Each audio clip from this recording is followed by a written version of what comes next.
ఈ రోజున YSR Congress party office నుంచి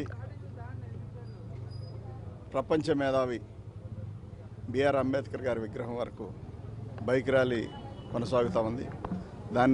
దానికి మమ్మల్ని ఆహ్వానించిన లేల్లప్పిరెడ్డి గారు, నత్తా యోనారాజు గారు, సురేష్ గారికి, మేదర్ సురేష్ గారికి ధన్యవాదాలు తెలుపుతా ఉన్నాం. మా దేవుడు మా కోసం విజయవాడ నడిబొడ్డులో వెలిసిన రోజు ఆ విగ్రహం పెట్టడానికి గొప్ప మనసున్న జగన్మోహన్ రెడ్డి గారికి మాత్రం ఎల్లవేళ రుణపడి ఉంటాం. ఖచ్చితంగా ఆయనకి జీవితకాలం తోడుంటాం. ఎందుకంటే గత నాయకులు ఎవరు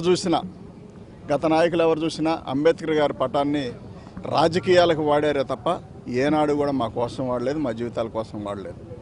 మా దేవుడిని ఎక్కడైనా పెట్టాలి, మా అంబేద్కర్ గారిని ఎక్కడైనా పెట్టాలంటే చంద్రబాబు నాయుడు గారు గతంలో కాల్మనీ సెక్స్ రాకెట్ విషయంలో అసెంబ్లీలో ప్రస్తావన రాగానే దాని నుంచి తప్పించుకోవడం కోసం చంద్రబాబు నాయుడు అసెంబ్లీలో మహానుభావుడి పేరును వాడుకొని 125 అడుగుల విగ్రహాన్ని మేము అమరావతి ప్రాంతంలో పెడతామని చెప్పి అదే ప్రాంతంలో పెట్టడానికి మరి ఎక్కడ పెట్టారంటే చివరికి తీసుకెళ్ళి తను సామాజిక వర్గంలో ఉన్న ప్రదేశంలో కాకుండా ఎక్కడో తీసుకెళ్ళి, ఎక్కడంటే ఆ మారుమూల గ్రామంలో శాఖమూరులో తీసుకెళ్ళి ముళ్ళ పొదల్లో కొద్దిపాటి వర్షం వస్తే పూర్తిగా నిండిపోయే ప్రదేశంలో అంబేద్కర్ గారి విగ్రహం పెట్టాలని చూశాడు చంద్రబాబు నాయుడు. కానీ జగన్మోహన్ రెడ్డి గారు ఏమనుకున్నారంటే ఆయన ఉండాల్సిన ప్రదేశం అది కాదు, ఖచ్చితంగా ఆయన మన మధ్యలోనే ఉండాలి కాబట్టి నడిబొడ్డులో ఉండాలని చెప్పి విజయవాడ తీసుకొచ్చి విజయవాడ నడిబొడ్డులో ఎటు నుంచి ఎంటర్ అయినా కానీ అంబేద్కర్ గారి విగ్రహం కనిపించే విధంగా ఎటువైపు నుంచి విజయవాడకి ఎంటర్ అయినా కానీ తీసుకొచ్చి అక్కడ పెట్టి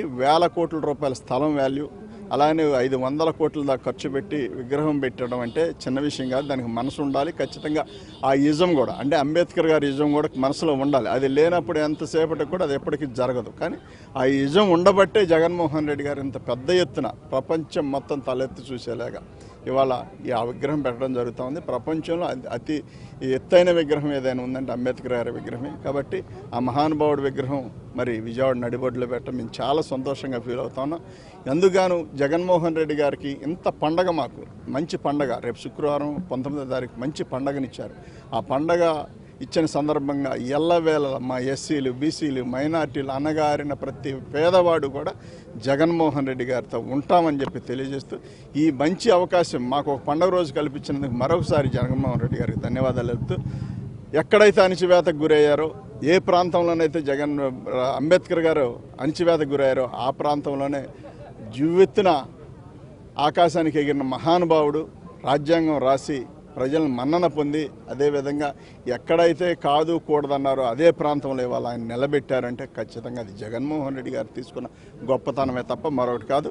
చాలామంది బహిరంగంగా టీడీపీ నాయకులు మాట్లాడలేక, ఒప్పుకోలేక, ఆ గొప్పతనాన్ని ఒప్పుకోలేక విజయవాడలో అంబేద్కర్ గారి విగ్రహం అవసరమా అని మాట్లాడే నాయకులందరూ కూడా ఒకసారి గమనించాలి.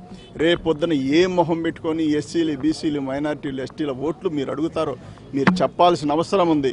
అంబేద్కర్ గారి విగ్రహం పెడితే మీకు వచ్చిన ప్రాబ్లమ్స్ ఏంటో మరి ఎవరికి తెలియదు. మీరు ఎవరైనా నిజంగా మేము అంబేద్కర్ గారి విగ్రహాన్ని వ్యతిరేకిస్తామని ఎవడైనా ఉంటే మాత్రం ఖచ్చితంగా బహిరంగంగా ఎదురుకొచ్చి మాట్లాడండి, అంతే తప్ప సోషల్ మీడియాలో రకరకాల ప్రచారాలు చేస్తే మాత్రం సహించబోమని చెప్పి తెలియజేస్తూ, రేపు 19వ తారీఖు మాకు జరుగుతున్న మా ఎస్సీలకి, బీసీలకి, మైనార్టీలకి, ఎస్టీలకి జరుగుతున్న పండగ కాబట్టి మా జీవితాల్లో వెలుగులు నింపిన వ్యక్తి ఎవరైనా ఉన్నారంటే ఖచ్చితంగా అది జగన్మోహన్ రెడ్డి గారు తప్ప మరో వ్యక్తి కాదు.